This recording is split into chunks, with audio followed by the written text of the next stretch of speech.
안녕하십니까. 뉴스를 넘어 세상의 흐름을 읽어드리는 Y타임 정세 분석의 추복일입니다. 히잡 시위로 전국이 혼돈 가운데 빠져 있는 이란이 이 사우디아라비아에 대한 공격을 곧 시작할 것으로 보입니다. 미국의 월스트리트저널은 미국 시간 1일 이란이 자국 내 반정부 시위에서 대중들의 관심을 돌리기 위해서 사우디아라비아의 에너지 기반 시설에 대한 공격을 계획하고 있다는 첩보가 입수되어서 사우디 측이 미국에 공유했다, 이렇게 보도를 했습니다.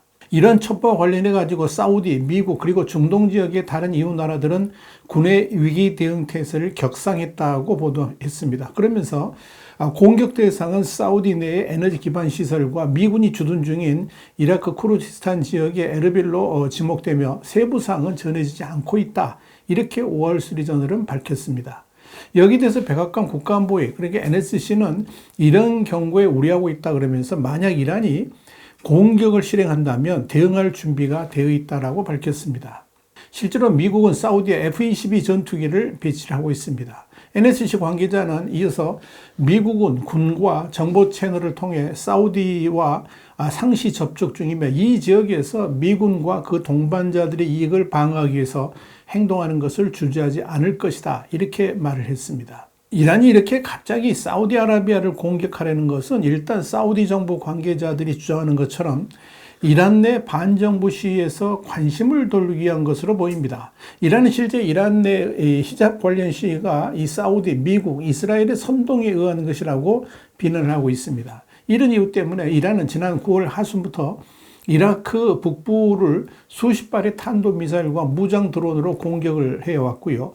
이 중 하나가 에르빌을 향해서 날아가다가 미군 군용기에 의해서 격추된 적도 있습니다.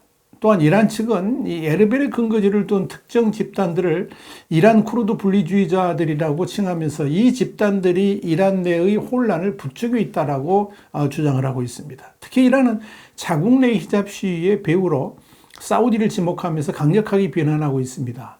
호세인 살람이 이란 혁명수비대 총사령관은 사우디가 이란 인터내셔널 등 유성 뉴스 채널을 통해서 이란 시위를 보도하고 있다, 이렇게 항의를 하면서 즉각 중단해야 된다고 경고한 바 있습니다. 당시 살라미 사령관은 이번이 우리의 마지막 경고라 그러면서 최후 통첩 성격의 입장을 밝혔었습니다. 이란이 히잡 시위의 배후 중 하나로 지목한 이란 인터내셔널은 이란인들을 겨냥해 가지고 뉴스를 제작하는 방송인데요. 지난 2017년에 런던에서 설립됐고 이 사우디아라비아 왕실과 연계가 있는 것으로 알려졌습니다. 이란은 지난 2019년에도 사우디의 석유 생산 시설을 겨냥해 가지고 이 드론과 미사일 공격을 한 바 있어서 이번에도 이 히잡 시위 배후를 핑계로 해 가지고 또다시 사우디의 유전 시설들을 공격할 가능성이 충분히 있습니다. 물론 이란은 자신들의 소용이 아니라고 주장하고 있습니다. 이 사우디에 대한 이란의 공격이 임박했다는 첩보를 계기로 해가지고 우선 사우디가 바짝 긴장하면서 그동안 관계가 소원해졌던 미국과 다시 화해를 할 수 있을지 주목됩니다. 미국과 사우디의 관계는 지난 2018년 10월에 발생했던 이 사우디 출신 언론인인 자말 가슈쿠지 납치 살해 사건으로 말미암아 급격하게 악화가 됐습니다. 미국은 사우디의 실권자인 무함마드 빈 살만 왕세자가 사건의 배후라고 보고 있습니다만 사우디 측은 이를 적극 부인하고 있죠. 또 러시아의 우크라이나 침공 이후에 사우디는 러시아하고 관계를 더 강화하는 쪽으로 나아가면서 미국의 심기를 건드렸습니다. 조 바이든 대통령은 자신의 국정 지지율 그리고 11월 중간선거 승패와 밀접하게 연관된 이 물가 안정을 위해서 지난 7월 사우디를 방문했습니다. 그래서 이 까시쿠지 살해 배후로 지목된 무함마드 빈 살만 이 왕세자를 만나서 산유국 증산을 요구했습니다. 그러나 사우디가 주도하는 석유 수출국 기구, 그러니까 오펙하고 러시아 같은 비오펙 산유국은 이달부터 코로나19 팬데믹 이후에 최대 규모인 하루 200만 배럴 감산을 결정했습니다. 그러면서 사우디와 미국 간의 관계 개선 기대에 찬물을 끼얹었습니다. 그 직후에 바이든 대통령은 미국과 사우디 사이의 관계가 과연 미국의 국가안보 이익에 도움이 되는지 재검토하겠다는 뜻을 백악관을 통해서 밝힌 바 있습니다. 이는 미국 중간선거를 코앞에 둔 시점에서 유가 상승을 유발하는 조치였기 때문에 미국의 현 집권당인 민주당에 상당히 불리하게 작용할 것으로 관측이 됐습니다. 그런데 이란의 사우디 공격 가능성이 높아지면서 사우디하고 미국 사이의 군사정보 협력이 중요해짐에 따라서 최근 수년간 긴장 상태였던 이 양국 간의 관계가 호전될지도 주목거리입니다. 자, 그렇다면 이란은 왜 사우디를 공격하는 이런 불장난을 구상하고 있는 걸까요? 이는 그만큼 이란 국내 사정이 급박하게 돌아가고 있다는 것을 뜻합니다.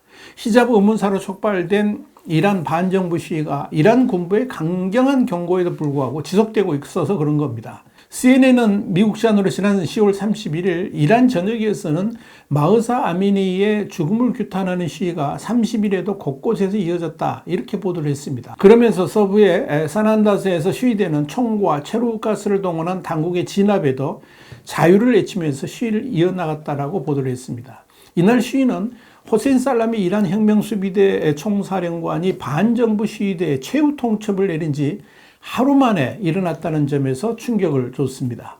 살라미 총사령관은 전날 시위대는 이제 거리로 나오지 말아야 할 것이라 그러면서 오늘은 폭동의 마지막 날이 될 것이라고 경고를 한 바 있습니다. 이렇게 이란 당국이 강경 진압을 예고했음에도 이제 7주에 접어든 반정부 시위는 계속되고 있고요. 오히려 더 강력해지고 있어서 이란 정부도 적잖이 당황하고 있는 것으로 보입니다. 당국의 강경 대응이 전혀 먹히지 않고 있고 오히려 국내의 반발은 더욱 격화되고 덩달아 해외에서의 이란 당국에 대한 비판도 거세지고 있기 때문에 그런 겁니다. 영국의 가디언은 지난 10월 31일 테헤란주 대법원장이 최근 사태에서 보안관 공격 혹은 살인하거나 공공재산 방화 등 이 사보타주 행위를 저지른 1000여 명에 대해서 이번 주 공개 재판이 열리게 될 것이다 이렇게 말했다고 보도를 했습니다. 수도인 테헤란에서만 약 1000명의 시민들이 공개 재판을 받을 예정이고 그 외 지역에서는 재판 대상 수가 1000명을 넘어서는데 이들이 받고 있는 혐의는 보안군 공격, 살인, 공공재산 방화 이런 명목입니다. 일부 시위 참여자들은 이미 재판을 통해서 사형 선고를 받기도 했습니다. 22살 모하마드 고바들로는 지상을 더럽힌 혐의, 참 혐의 이름도 신기하죠. 지상을 더럽힌 혐의로 구금됐는데 단 한 번의 공판으로 사형을 선고받았습니다. 그의 어머니는 사부부는 아들이 변호사를 선임하지 못하게 했고 변호사들이 법정에 들어가는 것도 허락하지 않았다 그러면서 그들은 변호사 창관 없이 아들을 신문했고 단 한 번의 심리 끝에 사형을 선고했다라고 주장을 했습니다. 노르웨이 본부를 둔 인권단체 이란 휴먼 라이츠에 따르면 지금까지 50개 이상의 대학에서 이 같은 반정부 시위가 열렸습니다. 이 단체는 지금까지 최소 200여 명이 시위와 관련돼 목숨을 잃은 것으로 집계한 바 있습니다. 자, 여러분, 이란은 지금 국제사회의 빌런, 그러니까 악당이자 공적으로 등장을 했습니다. 이란 내 히잡 시위에 대한 무자비한 강경 진압이 이어서 무기가 바닥난 이 러시아에 드론과 미사일을 제공하겠다고 나서고 있기 때문에 그렇습니다. CNN은 미국 시간으로 1일 서방 소식통을 인용해가지고 이란이 러시아에 올해 안에 지대지 단거리 탄도미사일을 비롯해가지고 드론 등 1000기의 추가 무기를 공급할 예정이다. 이렇게 보도를 했습니다. 이는 이란이 러시아에 정밀 유도탄을 공급한 첫 사례라는 점에서 주의 깊게 관찰되고 있다 그러면서 이는 러시아 전력에 큰 보탬이 될 수 있다라고 지적을 했습니다. CNN이 이와 함께 새로 공급될 무기에는 450대의 드론도 포함됐다 그러면서 이란제 드론은 러시아가 발전소 등을 포함한 핵심 시설을 타격하는 데 이용되고 있고 크기가 작아서 탐지가 어렵고 정밀 공격이 가능하다는 점에서 한층 위협적이라고 보도를 했습니다. 이와 관련해서 우크라이나는 지난주까지 300대가 넘는 이란제 드론을 격추했다 그러면서 자폭 드론을 활용한 민간 시설 등에 대한 러시아의 무차별 공습을 규탄하고 있습니다.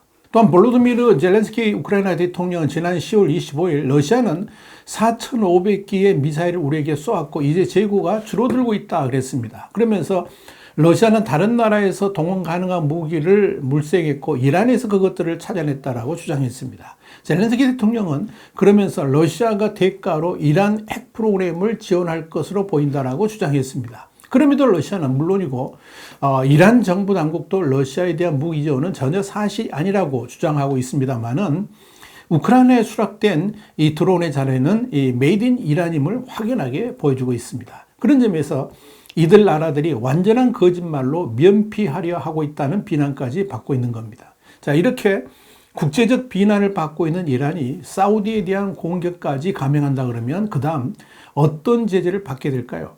악의 축 러시아와 이란이 그야말로 세계의 빌런으로 추락했음을 다시 한번 확인해주는 계기가 되고 있다. 이렇게 말씀드릴 수 있을 겁니다. 와이타임 정세 분석이었습니다. 감사합니다.